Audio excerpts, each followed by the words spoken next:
For joining us. Like we said, we've got Jim Denomie here, Alex Buffalohead, and Karl Davis is joining us remotely. Just a couple Zoom etiquette notes. If you wouldn't mind, please keep your Zoom on mute. And just a reminder that we will have a question and answer period. So if you would just submit those in the chat box, just anytime throughout the talk, and then we'll cover those at the end. All right. Well, for those of you who don't know, Jim Denomie, he has been awarded the Joe Mitchell Painters and Sculptors Grant, the Bush Foundation Fellowship, the McKnight Fellowship, and has received the McKnight Foundation Distinguished Artist Award. His work has been shown throughout the United States and internationally, and can be found in collections such as the Denver Art Museum, the Walker Art Museum, the Minneapolis Institute of Art, and the Idle Museum. Karl Davis is the Executive Director of Pro Shadow Institute of the Arts. He's been there since 2014.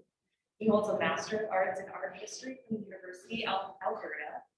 He has served as coordinator of the Littman White Galleries at Portland State University. It's a student-run exhibition space. He was director of the Froelich Gallery in downtown Portland, which has exhibited Jim Denomie's work, and was president of the Art and Design Graduate Student Association at the University of Alberta. Alexandra Buffalohead. Alex is an artist, curator, and musician. She is the Arts and Cultural Engagement Manager at the Native American Community Development Institute and All My Relations Arts Gallery in Minneapolis.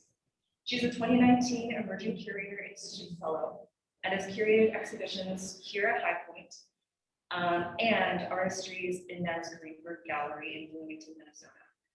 She has earned a Bachelor of Arts from Augsburg University, an Associate in Science degree from the Art Institute International of Minnesota, and a Master of Arts from the University of St. Thomas. All right, let's begin. Sarah, thank you all for joining us. I'm so honored to be here with you all and with Jim and Sarah in person at Highpoint, Minneapolis. So I'd just like to start with asking Karl how long Pro Shadow has been in operation, and if you could describe its mission. I apologize, there's an ambulance going by in front of us right now. Thank you very much for everyone for having me. Crow Shadow has been in operation since 1992. Jim Lavador founded the Institute as a venture to bring creative people on the reservation infrastructure for their output. So he mentioned that he knew a lot of people that had gone away to places like IA to get their degrees, and then came back to the reservation, and there was no professional development or infrastructure for them to access. And so Crow Shadow was really started as kind of that under that impetus. But since then, it's been 27 years now. It's really grown in a lot of different ways. Our mission is to create a conduit for to the mainstream of creative. I should just read my mission statement. I always do this. Provide a creative conduit for educational, social, and educational opportunities for Native Americans through artistic development. And so through that, we do a number of different programs, primarily the printmaking, but we have traditional arts programs, educational programs, professional development. Could you share with us how this show at Highpoint came to be? Yeah, and this is actually would be an interesting maybe question for Sarah or Cole. When Crow Shadow visits a few art fairs through the year, and I met Cole at the EAB fair in it'll be 2019 now, and we had a discussion. I think I put us on his radar, and so through just the discussions of interactions and things like that, Sarah and Cole reached out to see about putting a show of Crow Shadow work at Highpoint. It was really just a kind of a mutual interest in what we do and what Highpoint does, and so and there was a lot of overlap too, especially with Jim and other kind of Midwest artists that have been to Crow Shadow as well, and that we're interested in working with. So it was really just kind of a let's make this happen kind of event. So yeah. That's amazing. It makes a lot of sense. I have a question for Yeah. Karl. How many of these exhibitions do you collaborate with other institutions around the country? It depends on the year. 2020 was really slow. This year, in the kind of January, I just got inundated. We have, my list now is 10 shows long for the next 18 months. So it can be pretty extensive. Because we produce a permanent collection with our editioning, you know, we frame everything and we can send it out to, it's pretty easy to send out to regional museums, framed work, but for places like Highpoint, and we'll be doing this for a museum in Georgia, the ZMA in the end of this year, we'll be shipping them unframed work and then they'll display it that way. But primarily it's framed permanent collection work. And yeah, we have 10 exhibits on the books right now coming up, so. How are like shows at Highpoint or these others, since you're doing so many, how are they curated or who curates them? It's always a collaboration with the exhibiting institute, whether there is someone there that wants to pick the work and curate, we're open to that. If they, you know, give us running wall space and theme, we can usually curate from here. And it really is just a matter of the back and forth of what might fit, what works, and what people are interested in seeing. We kind of worked with Sarah on this project to get the work that was a good example of the different types of work that we do, a kind of a broad overview of artists that we've worked with over the years. Both native and non-native artists, and kind of try to approach it in a way to see, like, you know, we've had 2 master printers now at Crow Shadow, and what either of them have been doing or have done, and everyone has different approaches, so it creates kind of different work. So yeah.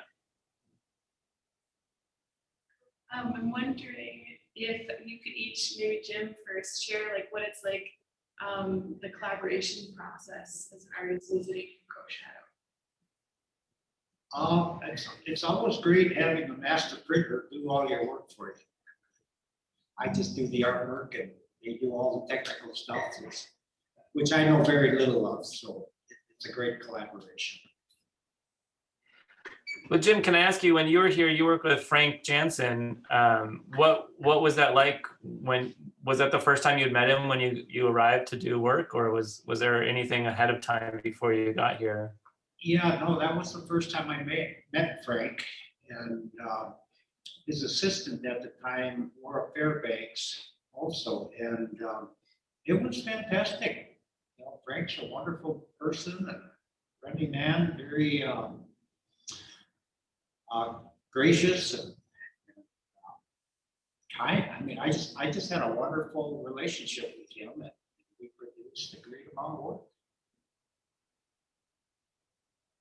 It's great. I'm wondering what it's like to work with people, with artists who typically printmaking isn't their specialty or their main focus. Yeah, that's really the magic of what we do, the collaborative process, giving artists who don't have the technical experience of printmaking and pairing them with a technical expert and letting them kind of work the vision or an idea. I'm sorry, if I get choppy, just let me know. Our internet out here we're on a reservation. It's kind of spotty sometimes, but that collaboration process is really the reason why we actually kind of enjoy bringing not printmakers to Crow Shadow.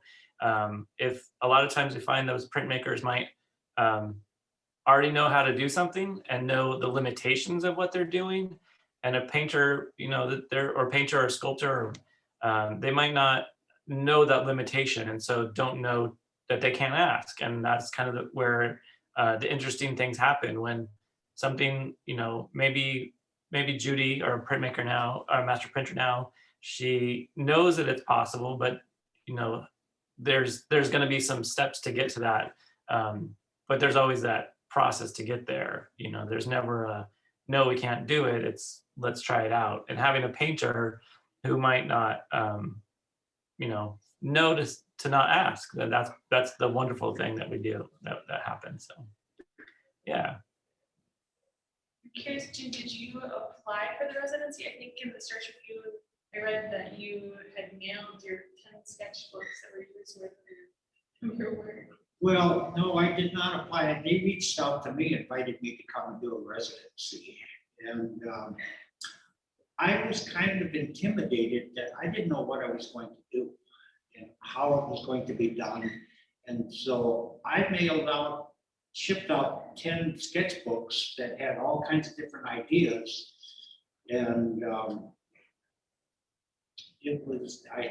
kind of had a panic attack. As soon as I dropped them off at UPS, I just thought, holy smokes, there's about 10 years worth of work in these sketchbooks. And now they're in transit. But they arrived safely and they came back safely. But yes, I did not know what I was going to do, so I sent out a bunch of my sketchbooks, and I don't know that I accessed them. Well, two of the monoprint series I did, Untruthful and Canoe, came from sketches. So before we started, you shared that you made 74 prints, 20 monoprints, and 50 monotype prints. Is that right? That's right. 54. That's a lot. I'm wondering, so like the piece that you have in the show, like was that one inspired by your surroundings, like being in Cool Shadow? I'm not sure that particular one did. I stayed right on the premises. They have a room where artists can stay. And so I had 24 access to the studio. And I wasn't in the studio all that time. Every morning I'd go up for walks in the mountains and the trails and stuff. It's just beautiful out there. But I often work my late nights, and that's my MO even here at home. I work till 2 or 3 in the morning every night. So it was a very productive period for me. I did 5 series, Canoe, Untruthful, both monoprints, one edition of 12 and an edition of 8. And then I did these 3 other series of monotypes. And the print in the show here is Burnt Umber Sketches, where I did a subtractive. I inked up the entire plate and then subtracted the ink with Q-tips and stylus points and stuff. And basically, those are just drawings for me, which is something I love to do, sketch and draw. And then the other portraits, or the other series, was oil stick drawings. I was doing oil stick drawings at home in my studio, and on Reeves BFK, and it's a paper that has a tooth to it. And so I was not getting the oil stick into these little crevices, and I'd get these little white specks on it. So I had the idea that I also shipped out all my oil sticks, my sketchbooks. And I had the idea that I would do a ground printing so that the paper had a color, and then I would do my oil stick drawings on top of it. And it was fantastic, great concept. And then the other series I did was just some spontaneous monotype portraitures, which I felt reflected my being in the reservation in the Blue Mountains, that the land was affecting my work, and I titled that series Blue Mountain Portraits.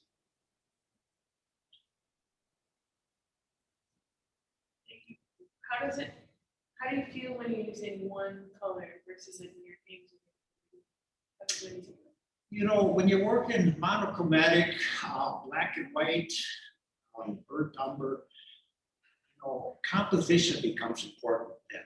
Because when you're painting, color, a shape or form of color can balance a composition. But when you're working monochromatic, then you really have to pay attention to the composition.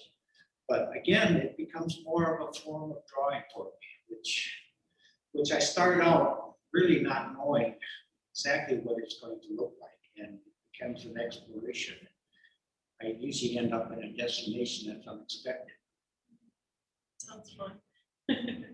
I'm kind of curious, what are your thoughts of like 10 years later, seeing your work here with these other artists who had maybe similar experiences? I don't understand that. I'm sorry. Basically, how do you, like when you first saw this show, like seeing your work here with these other artists, how did you feel? Seeing that? Oh, well, I'm amazed at the scope and the work here, the variety, the different artists, number who I know, but also others I haven't met yet. And so I'm very impressed and honored to be related to this group of artists. Let's see, I'm wondering how much of your practice right now is exploring different mediums? You know, my work is always evolving. My paintings always evolve.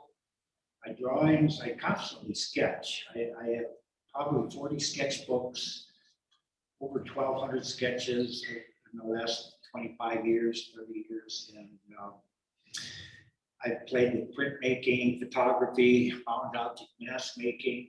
And recently I just started carving logs. And I'm going to make these totems that are not like Northwest totems or African totems. They're Jim Denomie totems. And they're modeled after my totem paintings, which evolved out of creative portraiture. At one point, about 5-7 years ago, I was doing these long formatted compositions with 3 portraits, 3 head and shoulders in them. And I had another canvas, and I just got tired of doing that same composition. So I stood it up in the bottom, and I put 3 portraits, and then it turned into this really exciting discovery of these portraits, which now had more of a spiritual, half human, half animal content to it. And it was thrilling. You know, I'm still working with that, and those are evolving, moving into different series in the totem series. But last year I started to carve these logs with the intention of adding found objects, jewelry, fishing lures, pork chop bones, horsehair, and then I'm going to paint the faces in the color of my paintings. Just the faces, not the whole log. Leave the log raw. But I started that, and it's exciting. It's a new discovery. It's fun again. Exciting. Yeah. I'm wondering, Karl, if you could share if with the workshops at Crow Shadow, like do the residencies ever, I don't know, coincide with the artists that visit? So like Jim, when to Crow Shadow, did you work the community at the Confederate tribe of the Wintilla or the community? Did you work like in any workshops or? I did a presentation at the cultural center. I can't remember the name of it. It was really kind of tough to pronounce. But Tamusclict. that's it. But I did a slide presentation for the community there, which was well received. Yeah, we try to have the artists interact with the community in some way while they're here. In the past, it's been there's been opportunities to teach a workshop or participate in a workshop. At the very minimum, we try to have an artist reception and you know, have a public reception for the artists while they're here. With COVID, that's, you know, has not happened, but right now we actually do have an artist in residence. Her name is Emily Arthur. She's teaching at University of Wisconsin in Madison. So she's in the Midwest area, but she's been here since Monday, and we'll be having another Zoom event for her this next Thursday on the 27th at 4:30 Pacific. So I'd encourage everyone, if you're interested, to join us for that. We'll be interacting with Emily, doing a little interview, and then we'll do a tour through the studio to see kind of behind the scenes print in process. But yeah, in the past, we've had artists like Wendy Redstar did her very first residency here. She did a ribbon, not a ribbon dress, but maybe it was a star quilt class. Marie Watt has done sewing circles with us while she's been in residence. So it's varied over the years, but we try to sometimes coordinate that as best we can. You know, besides my presentation, Pat Hall also got me involved in a golf tournament at the casino. Pat's really good about getting people involved in things, and yeah, if anyone ever comes to Pendleton, Wild Horse has a world-class golf course out here. So yeah. That's great. Karl, you might have answered this, but I'm kind of wondering if you could both share what you're looking forward to in the next few months, and if there's any exhibitions or opportunities coming up. Maybe Jim. I have 3 painting deadlines coming up that I'm trying to work towards. There's an exhibition at a museum in Florida. I don't even know the name. My gallery rep Todd Oakley takes care of these details, and all I need is the date, the deadline date. And so I'm working towards the painting towards that, which is going well. And then there's another exhibition in August. This one's going to the Rochester Art Museum. And there's an exhibition in August in Florida that I'm going to start 2 paintings.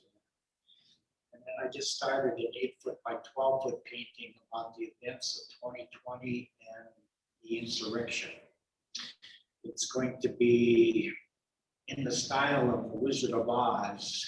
And so it's going to portray the insurrection, COVID-19, George Floyd, toppled monuments, and many more things. Going to be, I don't know, there's going to be some humor in it, but it's really not a humorous topic. But so I'm excited about that. And I have a major exhibition happening in 2023, which I'm not allowed to say right now because we don't have contract signed, but it's going to travel the country for 3 to 5 years and start out at an institution in Minneapolis. So that's very exciting. I'm looking forward to that. Congratulations. Thank you. Jim, can I ask you, do you have anything happening at Frolic Gallery anytime soon? Do you have a show with him set up or anything? I know you just had one last year. At Frolic Gallery? Oh, yeah, I just, I got an email from Wilder requesting submissions for their summer show. So hopefully they'll pick something that I sent back. And we haven't discussed another solo exhibition. I know when I worked for Charles for a number of years, and we were all huge fans of your work back then. I'm really happy that you started working with him. Now it's been a long time in the works, I guess, but really excited to have your work more represented in the Northwest. Me too. I'm absolutely thrilled to be working with Charles. Yes, to have a gallery rep in the Northwest Coast is probably very important for me. And I've got a lot of friends in that area. Some of them are excited about that relationship too. Yeah.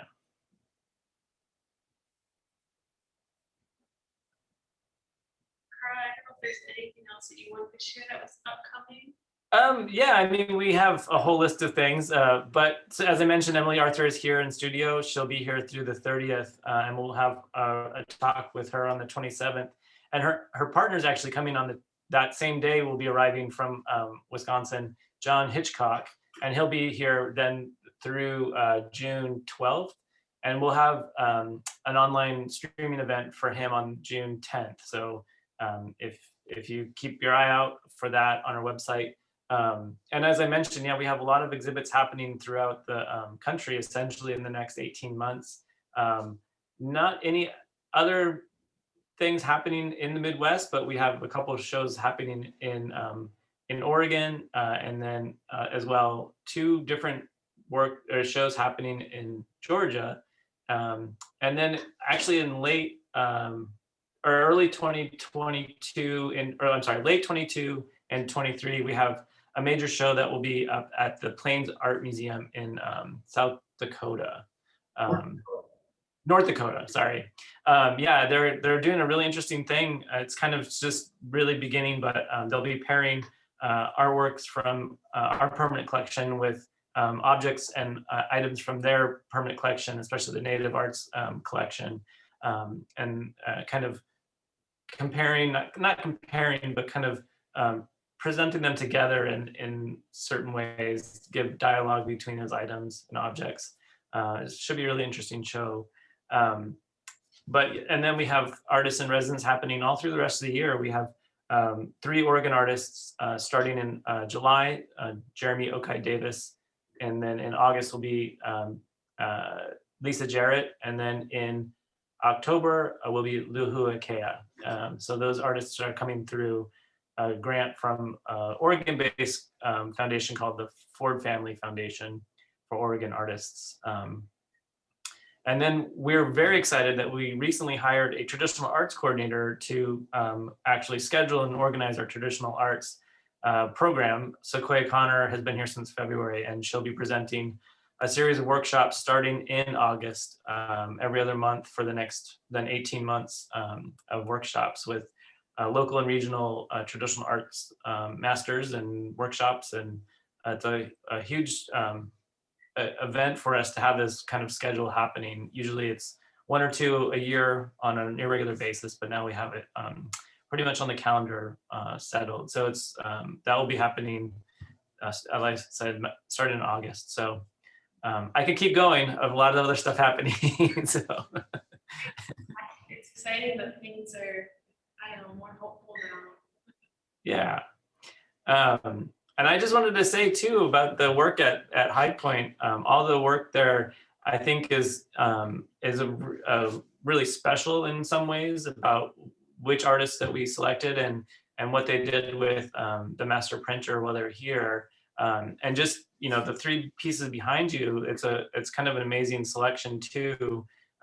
We have Rick Gendro behind you, Alex, and that work was done, I think, in 2010. And that process, the process is that monotyping or monoprinting, I should say, that Jim did, that same kind of key image. And Ryan Pierce was here. He was one of the first artists I invited to Crow Shadow when I started in 2014. And he's really involved in art and ecology, and he runs a program called Signal Fire. And it's their tagline is artists in tents, which is kind of a joke because artists go camping actually out in the wilderness, and they have kind of art and ecology programming. And then behind Jim is Yoon Choi. She's a Portland-based artist and originally was an architect, and so her work is very architectural, and it's very intricate and delicate. And that piece I think is one of my favorites that she did. So all of the work I think is really amazing, and I'm very happy and grateful to Sarah and Cole to invite Crow Shadow to Highpoint to get to exhibit our work along with all the amazing artists that they've worked with. Very impressed and privileged to be included in that. So. I mean, I think viewers know, but I just want to reiterate how important and powerful it is to have a space like Crow Shadow for Native artists to be able to collaborate in this kind of setting. And then for us in Minneapolis to host a show like this, it's really incredible.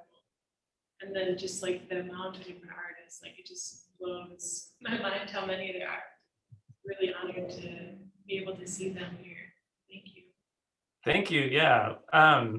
So I don't know if you know James Lavador, the painter. When he started Crow Shadow, it was really the idea of bringing creative people together, and building that conduit to, as he says, bring the reservation to the world and the world to the reservation through this process of kind of yeah, creative exchange in some ways, and being able to help facilitate that process has been an amazing thing, personally, but also as an institution.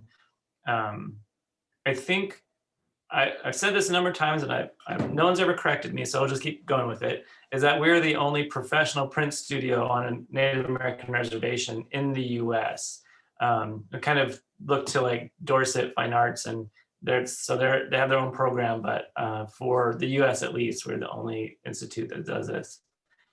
So it is a unique institute, and because we work with lithography too, primarily, or even smaller niche in the printmaking world. So yeah.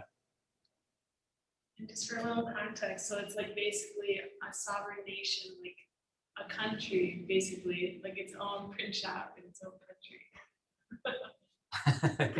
It used to help with context. Yeah. What that means. Yeah. And working on the reservation with the Confederated Tribes of Umatilla, the Umatilla, Cayuse, and the Walla Walla people, it is a very amazing thing to happen here. The warm, reception that we have from the community, and how, we're part of the community. One of our board members, Anton Minthorn, he talks a lot about the economy of the reservation. And Crow Shadow, we're a nonprofit, we're an independent nonprofit. We're not directly connected or tied to the governments or we're our own thing. But as an economic entity on the reservation, it's been, in his eyes, very positive and brings a lot of good recognition to the reservation, but also to the people that work here and that participate, and that then visit from elsewhere and bring those ideas in. So yeah, I don't know. I don't know how to end the sentence, so I can just say, yeah. Any nations in Minnesota that want to invest in art centers, here's a great, example of one that runs really well. And Crow Shadow's been around, is it 25 or 27 years? So since 92, so yeah, to almost 27, almost 28 years now. So almost 30 years. It'll be 30 years next year. So that's kind of crazy. Yeah. Well, if you or Jim, if you have any more questions, otherwise maybe you'd like to open up to audience members to ask questions. Or share. No, that I'm very grateful for my experience at Crow Shadow. Yeah, my artistic, creative, my energy was just amazing there. I had really powerful dreams while I was there. And then I've got so many more friends by my relations there. And I'm really glad to hear that you're working with Emily and John. They're both incredible artists. I wish I could make their talk. Well, Emily's next Thursday, but I'm committed to something else. So, but yeah, no, I miss everybody. I look forward to coming back again for a visit. Jim, how long? Well, I have to say, you're not the first person to say that you've had powerful dreams at Crow Shadow. That's, even Emily just mentioned that the other day, that she, I don't know if Jim, did you have this experience? The room is right next to the studio. Did you stay in the room here, or did you stay elsewhere? Yes, I stayed in that room. You stayed in that room? Yeah, it's literally like a small room that's next to the studio. So the artists just wake up and they're in the studio working, or they're working and then they just can like pass out in their room. And so people, and I've heard this from a number of people, you wake up, you work, and then you eat and you go to sleep, and it's just a cycle, and they're like completely enveloped in their artwork for the 2 weeks. It's been amazing. So.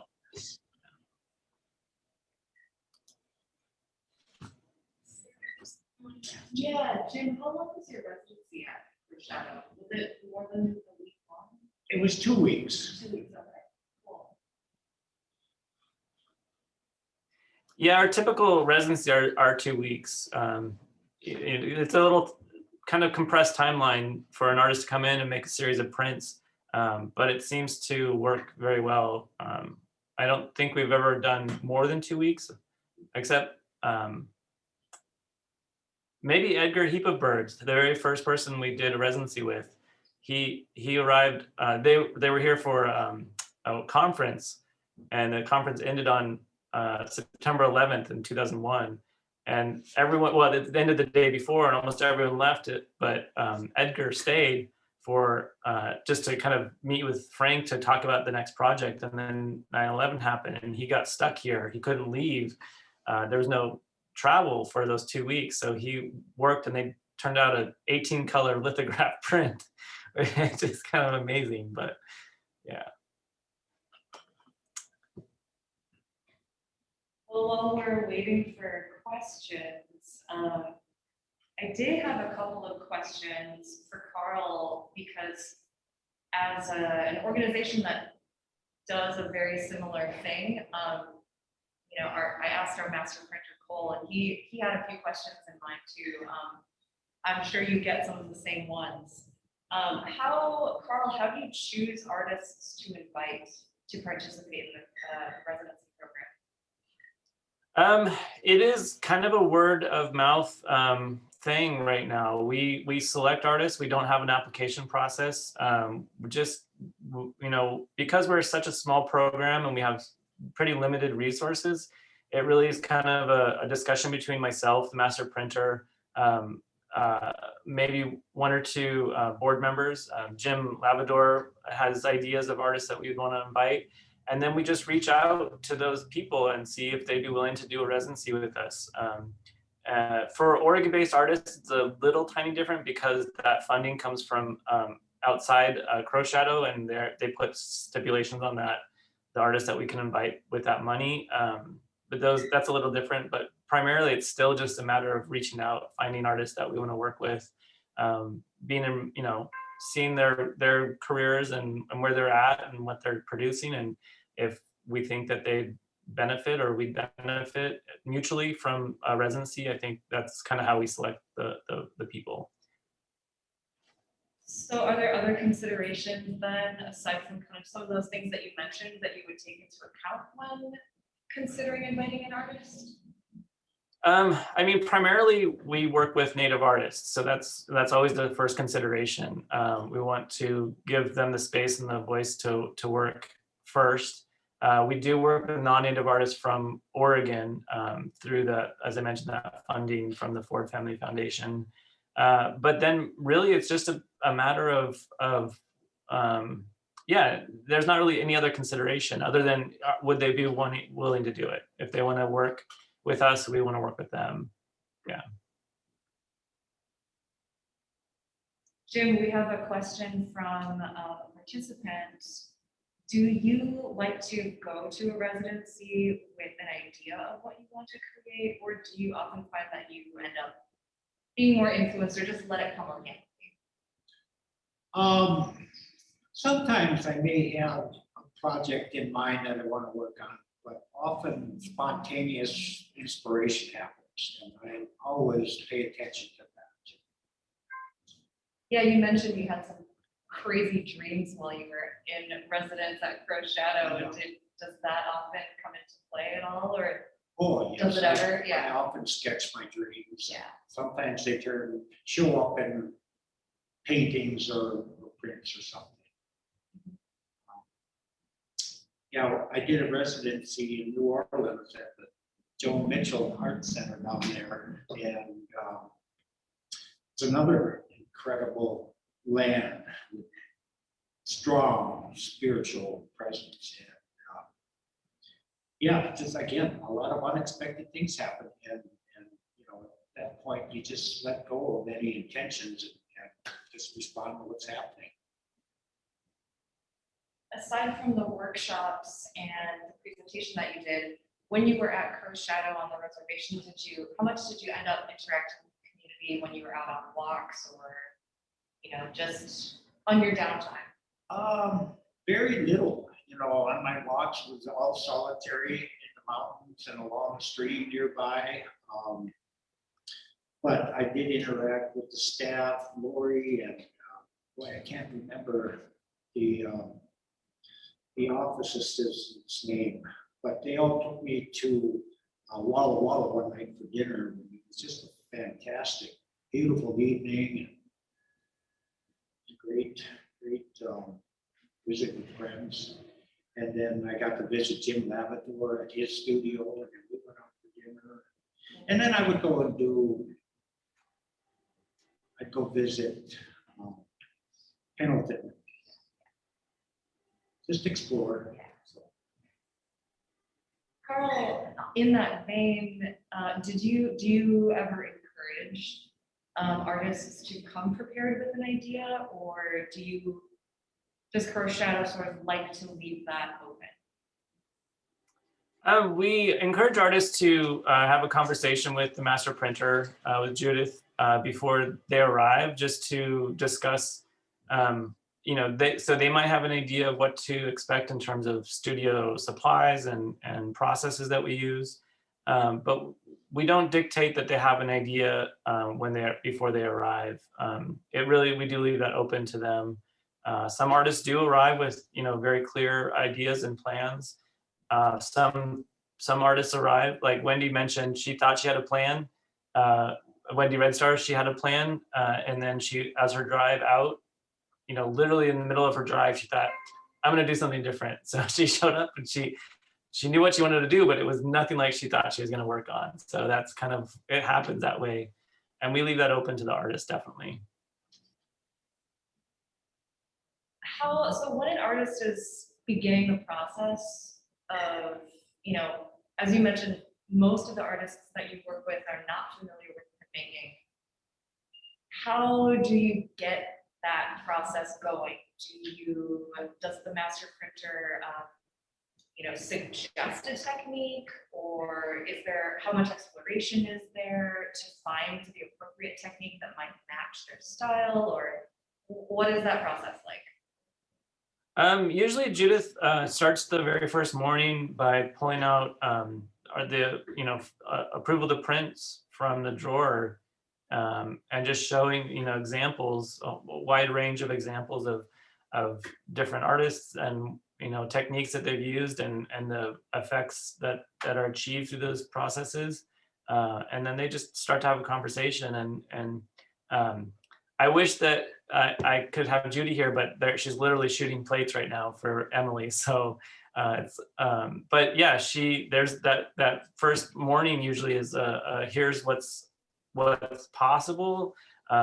Here's some things that I think would work with your prints, or with your style or approach. And then they just have a conversation about that. And it really depends on what the artist has in mind, what prep material they've brought with them or have to work from, and then they just kind of go from there. Most artists will see one or two techniques and latch onto that, and then that's what they then will kind of explore for that first day or two. And usually by like today's Thursday, so they're shooting plates and starting to proof things. So it's a pretty fast turnaround from that first, like, let's test some things out to let's put some things on the plate. So Jim, I was curious from your experience at Crow Shadow and any other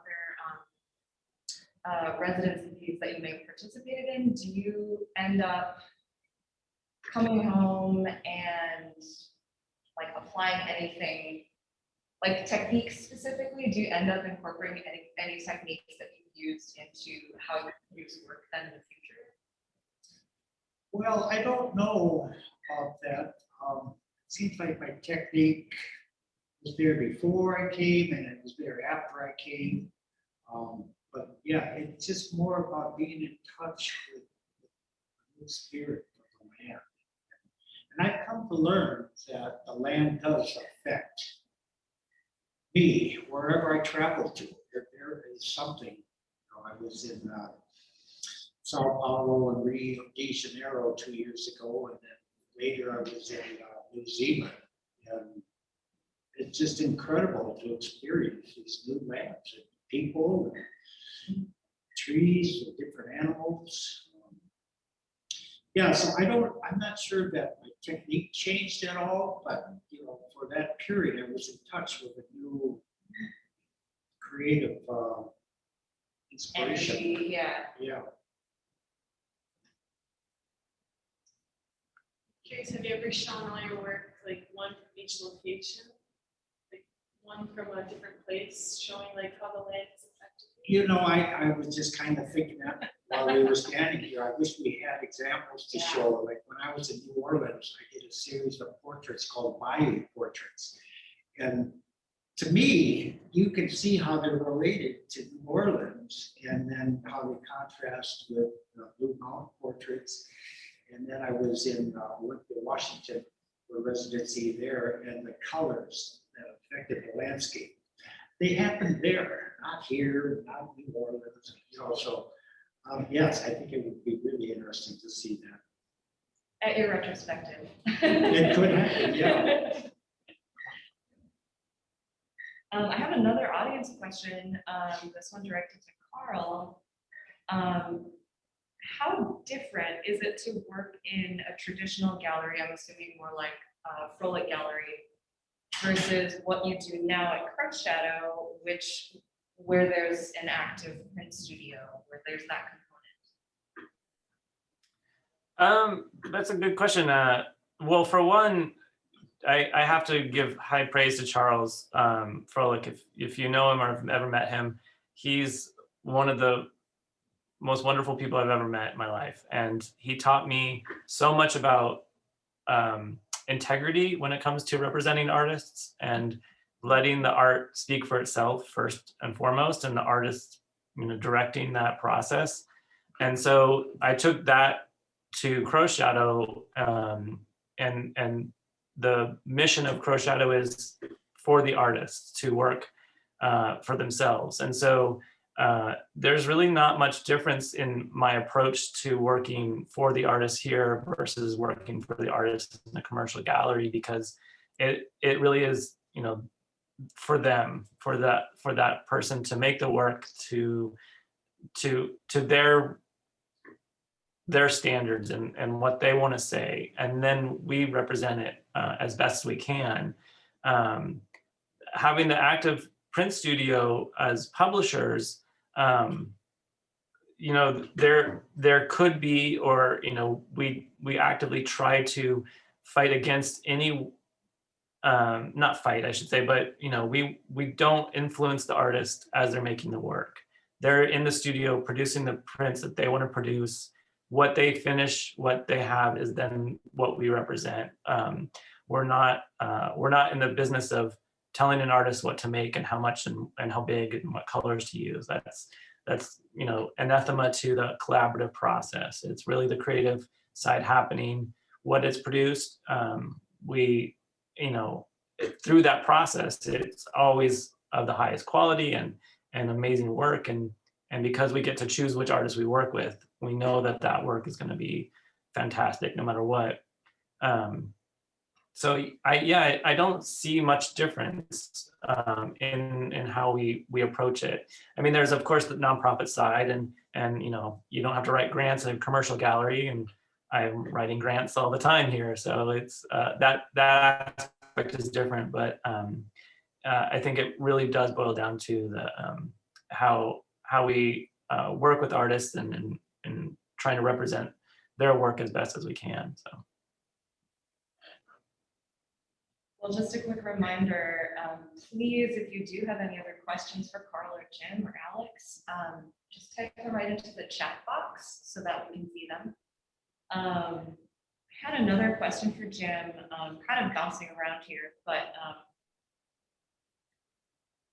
I just noticed that you make a ton of portraits, kind of traditional, straight up, like face forward portraits.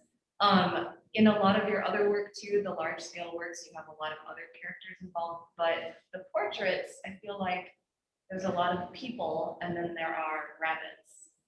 Is there significance to the rabbit for you? Yes, there is. A rabbit's a very special spirit to me.